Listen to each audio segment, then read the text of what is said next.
И нека да погледнем нещата. Пуснали сме пинпойнтера, вързане към апарата и натискаме средното копче, за да отворим менюто.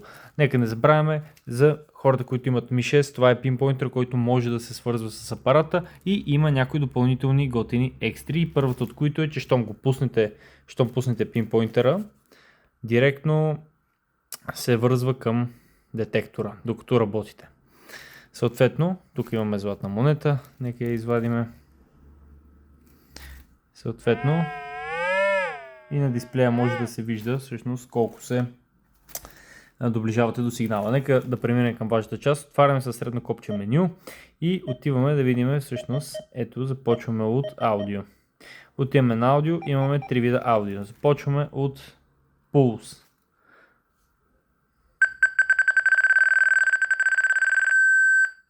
Това е пулс. Отиваме на следващото аудио pitch.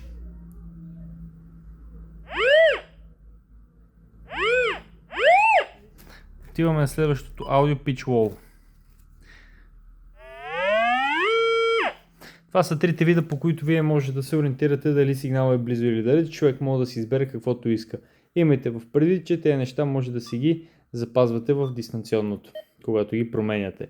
Какво още може да запазвате с това дистанционно? Именно силата на звука, който чувате. Не знам дали се чува. Сега сме го намалили доста. Може да си регулирате звука на пинпойнтера. Може да регулирате това колко е чувствителен. Може да регулирате тонове. Може да се променят всъщност, както казахме, и аудиозвуците. Всички тия неща може да си ги запазите и следващия път, щом включите този пинпойнтер, който е свързан, да си тръгне с настройките, които са ви най-удобни за работа. Ето пак показваме златна монета. Ето, нека направим тест с няколко други монети.